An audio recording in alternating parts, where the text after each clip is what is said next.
bring in my other guest.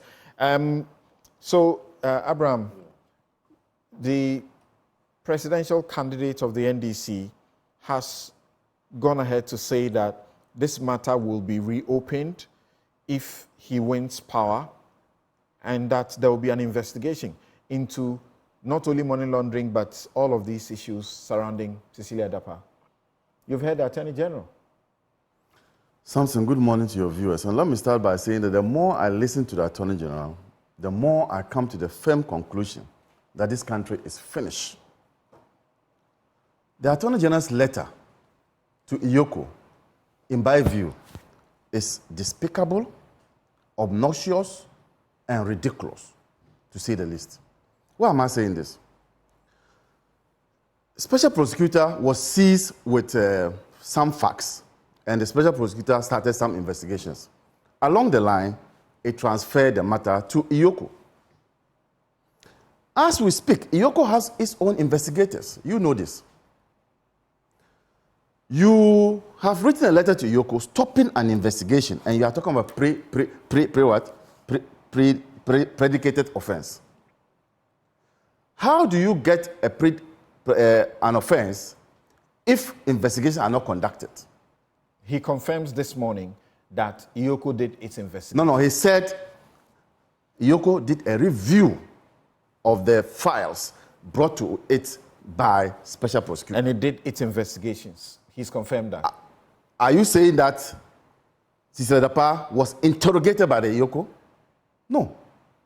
Are you saying that...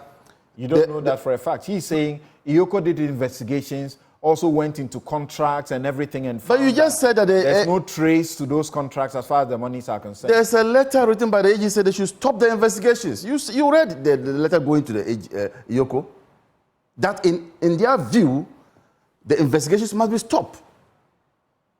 It says investigations into money laundering are not necessary. Yes.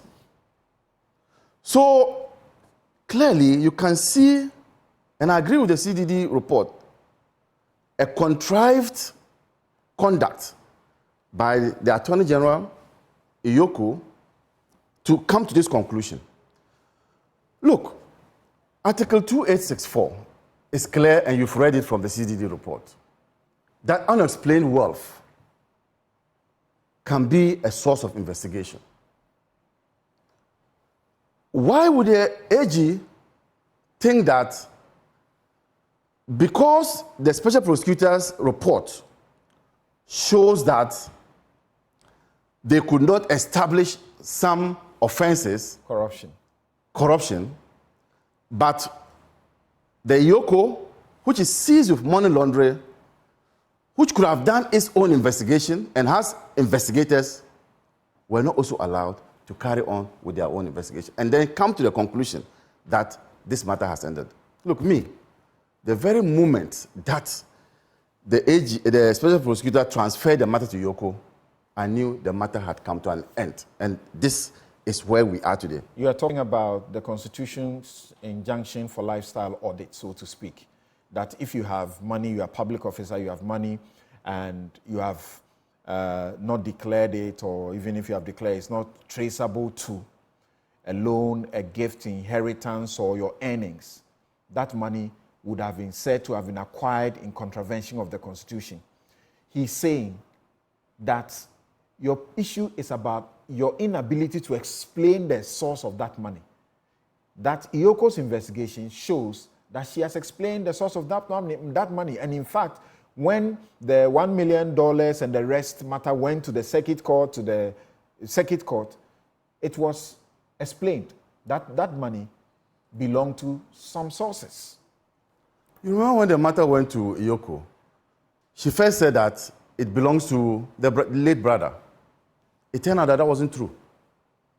She said it's sources from her boutique, or is it a hairdressing, something. It turned out that not to be true. Even in those cases... How do you say it turns out not to be true? No, it was established by the Iyoko, by a special prosecutor, that they found out that those allegations were not true. Indeed, it is an offense to even, as it were, lie to a public officer.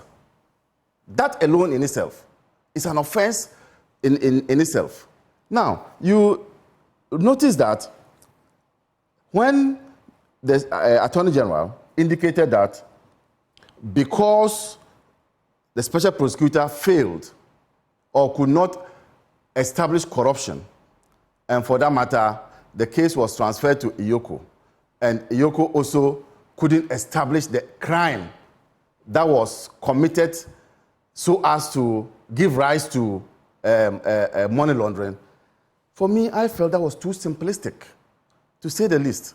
That because you could not identify a crime which resulted from, which gave birth to the proceed, that meant that Iyoko had no jurisdiction to, had no right to continue. Shouldn't you rather be asking if Iyoko investigated the claim that, is it 800,000 of the $1 million was funeral donations or something? Shouldn't you rather be asking Iyoko, what investigations did you do that showed that, in fact, this money has been properly explained, that it is money that came from funeral donations? But even the letter written to Iyoko specified that some amounts could not be explained. Did they allow Iyoko to investigate those special amounts? No investigation was done to establish whether those amounts were legally obtained. But you see, I see what is happening as a clear indication of cover-up. Ever since this government came into power, and the CDD report has indicated that, you will find that people connected to this government, anytime they are in conflict with the law, you have the Attorney General, you have state institutions coming to protect them. We have the Galamsey matters by, what's his name? Professor Frimpong Boateng. Frimpong Boateng, and then also the chairman of the Ashanti region. All these matters are still with the police. What are they doing about it?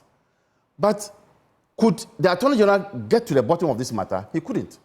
Because already the president had cleared the woman. Is it an appointee of the president? Oh, the president said that he was sure that her innocence will be established. At a point when no investigations were conducted. He would have known the facts that you are getting to know that now that you didn't know. So the president should prejudice the work of state institutions. What would happen if the president waited for the state institutions to finish their investigations, and then he will now say that I knew that this would have been the outcome? Dr. Theo Champong, are you satisfied with what you have heard from the AG in explaining their advice